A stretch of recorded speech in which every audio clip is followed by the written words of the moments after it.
الحمد لله نحمده ونستعينه ونستغفره ونؤمن به ونتوكل عليه ونعوذ بالله من شرور أنفسنا ومن سيئات أعمالنا من يهده الله فلا مضل له ومن يضلله فلا هادي له ونشهد أن لا إله إلا الله وحده لا شريك له ونشهد أن محمدا عبده ورسوله أما بعد أعوذ بالله من الشيطان الرجيم بسم الله الرحمن الرحيم لن ينال الله لحومها ولا دماؤها ولكن يناله التقوى منكم صدق الله مولانا العلي العظيم حضرات مکرم معزز مصلیان جامع مسجد بزرگوں نوجوان،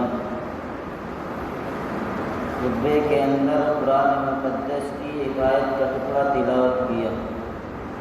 دعا گو ہوں کہ میرا مولا مجھے صحیح بات کہنے کی اور ہم سب کو اس پر عمل کی توفیق عطا فرمائے۔ ذی الحجہ کا مہینہ چل رہا ہے، بڑا بابرکت اور فضیلت والا مہینہ ہے۔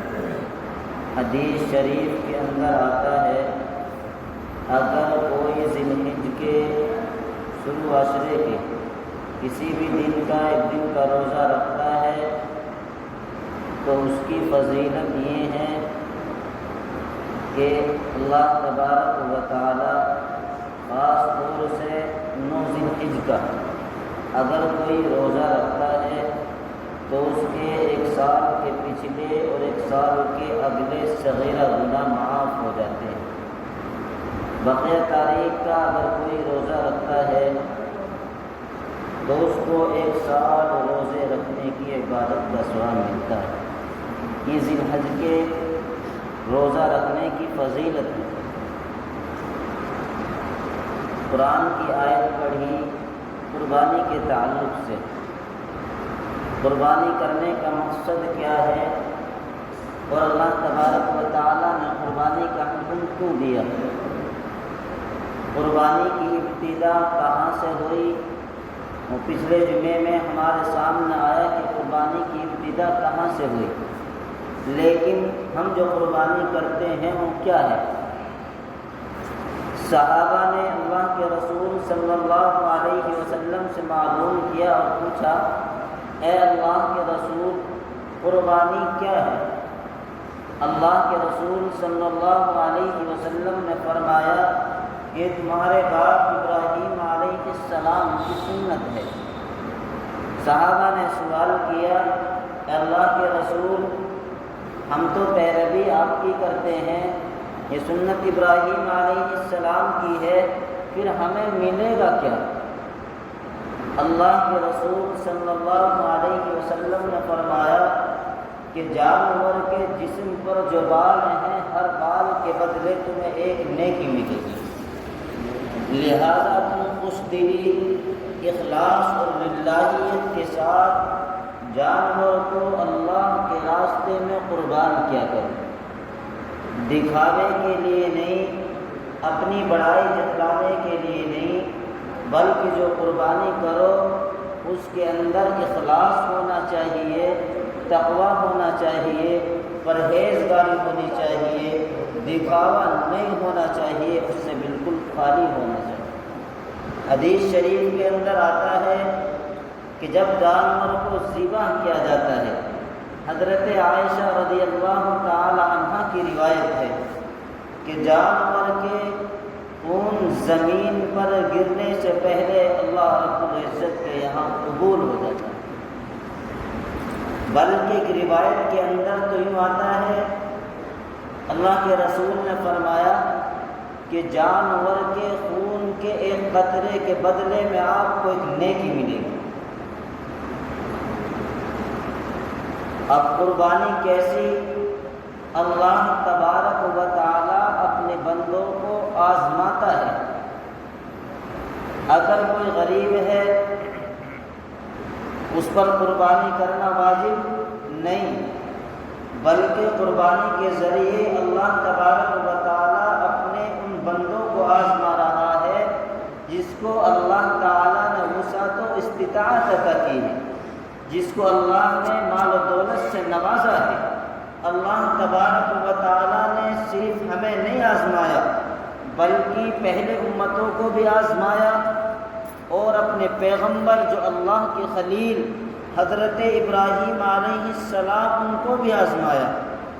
ابراہیم علیہ السلام کی 4 آزمائشیں بڑی مشہور ہیں، بارہا آپ نے سنا ہوگا، لیکن ان میں سب سے پہلی آزمائش یہ ہے کہ حضرت ابراہیم علیہ السلام جو اللہ کے خلیل کے معنی ہوتے ہیں دوست، یعنی اللہ کے دوست، اللہ کے دلارے، اللہ کے پیارے، حضرت خلیل حضرت ابراہیم علیہ السلام پیدا ہوئے ایک کافر و مشرک کے گھر میں، بلکہ تاریخ کے اندر یوں لکھا ہے کہ بتوں کا سب سے بڑا مرکز اگر کوئی تھا تو حضرت ابراہیم علیہ السلام کے والد کا گھر تھا، کیونکہ خود ان کے والد بتوں کے بنانے والے سب سے بڑے کاریگر اور ماہر تھے۔ چنانچہ حضرت ابراہیم علیہ السلام نے سب سے پہلے توحید کی دعوت اپنے گھر سے دینا شروع کی، لیکن حضرت ابراہیم علیہ السلام کی نصیحتوں کو ان کے والد نے قبول نہ کیا، بلکہ حضرت ابراہیم علیہ السلام کو ڈانٹا اور ڈپٹا اور دھمکایا۔ اس کے بعد جب ان کے والد نے ان کی بات کو نہیں سنا تو حضرت ابراہیم علیہ السلام نے اپنی قوم کو توحید کی طرف بلایا، اور ایک کام ہی کیا جو ایک بتوں کا باڑہ تھا اس کے اندر جا کر بتوں کو توڑ دیا۔ جب قوم کو پتہ لگا کہ بتوں کو توڑ دیا گیا، حضرت ابراہیم علیہ السلام سے معلوم کیا اور پوچھا، تو حضرت ابراہیم علیہ السلام نے کہا کہ جو آپ کا بڑا بت ہے اسی سے معلوم کر لو کس نے توڑا ہے۔ چنانچہ بادشاہ وقت نمرود سے مقابلہ ہوتا ہے، لیکن نمرود ہار جاتا ہے، حضرت ابراہیم علیہ السلام کی جیت ہوتی ہے۔ اب بدلہ لینے کے لیے پوری قوم مد مقابل میں آ گئی اور یہ فیصلہ کر لیا کہ حضرت ابراہیم علیہ السلام کو آگ میں جلا کر کے اس میں ڈال دیا جائے۔ تاریخ کے اندر لکھا ہے کہ 1 مہینے تک لکڑیوں کو جمع کیا گیا، اور لکڑیوں کو جمع کرنا کار خیر سمجھتے تھے، ثواب کا کام سمجھتے تھے۔ تاریخ کے اندر لکھا ہے کہ عورتیں کی لکڑی اکٹھا کر کے لاتی اور مول خرید کر کے لاتی۔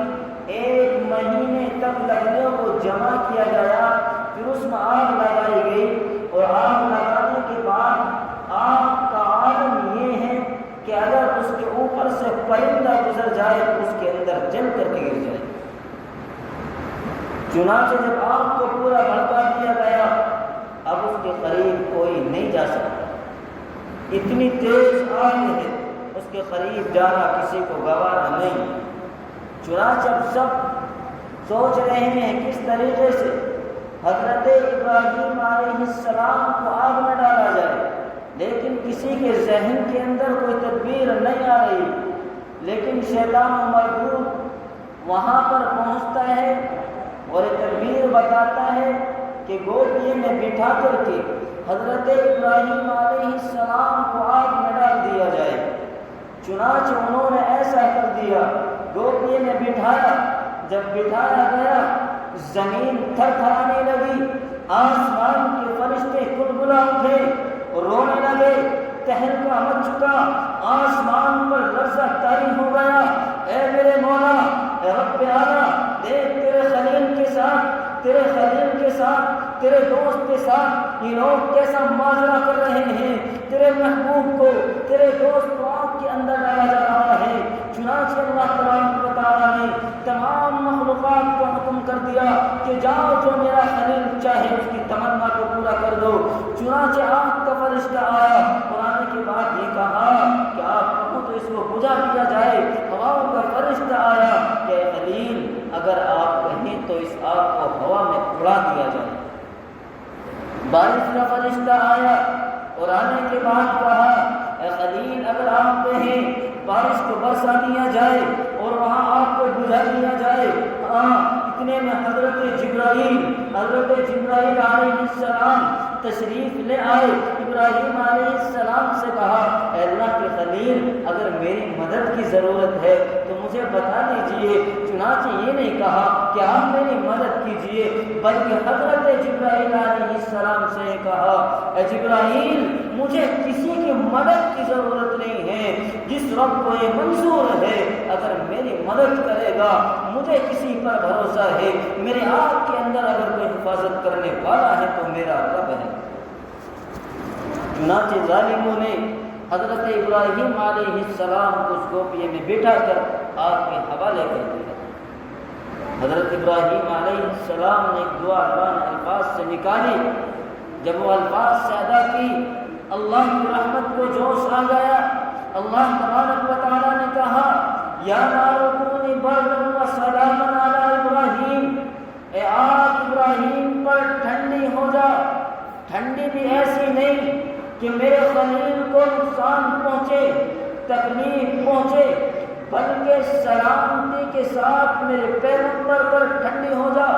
تاریخ کے اندر حدیث کی روایات کے اندر آتا ہے کہ حضرت ابراہیم علیہ السلام کو جن رسیوں سے باندھا گیا تھا وہ تمام کی تمام جل چکی ہیں، لیکن اللہ کے پیغمبر کا اس آگ میں بال بھی بیکار نہیں کیا ہے۔ ہاں خود حضرت ابراہیم علیہ السلام فرماتے ہیں جتنی راحت ان دنوں کے اندر مجھے ملی ہے قسم خدا کی کبھی اتنی راحت اتنا آرام و سکون نہیں ملی۔ تو اللہ کی طرف سے آزمائشیں آتی ہیں۔ جب اللہ نے اپنے پیغمبروں کو آزمایا کہ ہم کون ہیں، تو اس لیے اللہ تبارک و تعالیٰ نے اپنے پیغمبر کو یہاں آزمایا۔ پیغمبر پورے اترے، چنانچہ اس بات کی طرف چلتا ہوں جو اصل بات مقصود بتانی ہے۔ اس کے بعد ابراہیم علیہ السلام مسلسل دعا کرتے رہے ربی ہب لی من الصالحین، ربی ہب لی من الصالحین۔ چنانچہ اللہ تبارک و تعالیٰ نے ان کو ایک بیٹا عنایت فرمایا۔ بڑھاپے کا عالم میں اللہ تعالیٰ نے بیٹے سے نوازا ہے۔ اب اللہ کا حکم ہوتا ہے کہ عراق سے سفر کرو ملک شام کا۔ چنانچہ ملک شام کی طرف چل دیے، ملک شام پہنچے۔ اللہ تبارک و تعالیٰ نے وہاں سے بھی حکم کر دیا اے میرے خلیل جاؤ اور اپنی بیوی اور شیرخوار بچے کو فلاں جنگل میں فلاں وادی میں میرے گھر کے قریب چھوڑ کر کے آ جاؤ۔ چنانچہ حضرت ابراہیم علیہ السلام نے اس معصوم بچے کو اور اپنی بیوی کو لے کر کے چل دیے۔ اب ایک ایسے جنگل پہ پہنچے ہیں جہاں آج کعبۃ اللہ ہے۔ پہلے وہاں بیابان جنگل، نہ آدم ذات، نہ کوئی محسن نہ غمخوار، نہ کوئی ہمدرد تھا، کوئی نہیں تھا۔ چنانچہ حضرت ابراہیم علیہ السلام کو معلوم تھا کہ نہ پانی ملے گا نہ کھانے کو چیزیں ملیں گی۔ چنانچہ چند کھجوریں ایک تھیلے میں رکھی، ایک مسکینے میں پانی بھرا اور لے کر کے دونوں بیوی اور بچے کو اس جگہ پہ چھوڑ کر کے واپس چل دیے۔ حضرت حاجرہ معلوم کرنے لگی اے میرے شوہر، اے اللہ کے پیغمبر، ہمیں یہاں بیابان جنگل میں کس کے سہارے پر چھوڑ کر جا رہے ہو؟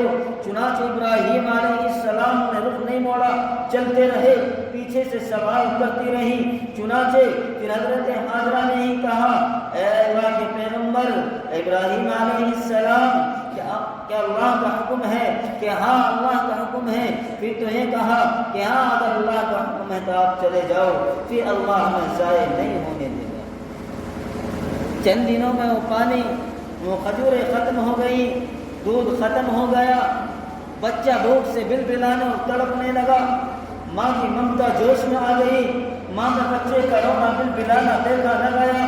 چنانچہ کبھی صافہ پہاڑی پر چڑھتی ہے، پھر بچے کی طرف کہتی ہے کہ کہیں کوئی جنگلی جانور معصوم بچے کو چوٹ نہ پہنچا دے، تکلیف نہ پہنچا دے۔ پھر مروہ پہ جاتی ہیں، کبھی صفا پہ چڑھتی ہیں، 7 چکر اسی طرح سے لگاتے ہیں۔ جب اللہ نے 7 چکر لگائے، ایک کان میں آواز آئی اور اپنے آپ سے کہا کہ خاموش ہو جا، کوئی آواز آ رہی ہے۔ چنانچہ آواز لگائی کہ اگر کوئی آواز دے رہا ہے، کوئی مدد کرنے والا ہے تو مدد کیجیے۔ چنانچہ دیکھتے کیا ہے کہ معصوم بچے حضرت اسماعیل علیہ السلام کے پاس حضرت جبرائیل علیہ السلام موجود ہیں، جنہوں نے اپنے پر کے ذریعے سے زمین پر مارا ہے۔ وہاں سے چشمہ اگلا ہے جس کو میں آب زمزم کے نام سے جانتا ہوں۔ چنانچہ اور یہ 7 چکر لگانے، اگر حاجی حج کرنے کے لیے جائیں، صفا اور مروہ کے 7 چکر نہ لگائیں تو حج مکمل نہیں ہو سکتا۔ اللہ کو یہ ادا اتنی پسند آئی ہے۔ چنانچہ جب پانی ابلنے لگا، وہاں سب سے پہلے جانور آئے، جانوروں کو دیکھ کر کے پھر انسان آئے، اور وہیں آج مکہ المکرمہ بنا۔ اب اس کے بعد سب سے بڑی آزمائش جو اصل بات بتلانا چاہتا ہوں، جب حضرت ابراہیم علیہ السلام کی عمر پہنچ چکی ہے 13 سال کو، ایک تو بیٹا اللہ نے نوازا بڑھاپے کی علامت میں، لیکن پیغمبر نے خواب دیکھا۔ خواب کیا دیکھا؟ یا بنی انی ارا فی المنام انی اذبحک فانظر ماذا تری۔ خواب میں دیکھا اللہ تبارک و تعالیٰ کی طرف سے حکم ہوتا ہے کہ اپنے لخت جگر نور نظر کو میرے راستے میں قربان کر دو، میرے راستے میں ذبح کر دو۔ میرے بزرگوں سوچو، اگر آج اللہ کی طرف سے مجھے اور آپ کو حکم ہوتا کہ اپنے لخت جگر کو میرے راستے میں قربان کر دو، تو بتاؤ دل پہ ہاتھ رکھتے تھے کیا ہم اس کو کرنے کے لیے تیار ہو سکتے تھے؟ بہت سے مالدار تموں بھی ہیں جن کو اللہ نے نوازا ہے، لیکن اس کے باوجود وہ قربانی کرنا گوارا نہیں کرتے۔ لیکن وہاں حکم ہوا پیغمبر کو کہ اپنے لخت جگر کو میرے راستے میں قربان کرو۔ چنانچہ حضرت ابراہیم علیہ السلام اپنے رونِ نظر کے سامنے آئے اور آنے کے بعد کہا، اے میرے بیٹے، میں نے خواب میں دیکھا، قال یا ابت افعل ما تؤمر ستجدنی انشاءاللہ من الصابرین۔ پیغمبر نے اپنے بیٹے کے سامنے خواب کو بیان دیا۔ بیٹے نے جواب دیا، ابو جان، آپ کو جس چیز کے کرنے کا حکم دیا گیا ہے آپ پر گزریے، انشاءاللہ آپ مجھے صابرین میں سے پائیں گے، صبر کرنے والوں میں پائیں گے، نہ صبروں کے اندر نہیں پائیں گے۔ چنانچہ حضرت ابراہیم علیہ السلام نے اپنے بیٹے کو لیا اور لینے کے بعد چل دیے قربان گاہ کی طرف۔ راستے میں شیطان 3 مرتبہ حائل ہوا، تینوں مرتبہ اللہ کے پیغمبر نے اس کو کنکڑی مار کر کے اس کو راستے سے ہٹایا، جسے آج بیمار جمار حاجی جو کنکڑ مارتے ہیں، اللہ کو وہ ادا اتنی پسند آئی کہ قیامت تک کے لیے حاجیوں کے لیے ضروری کر دیا۔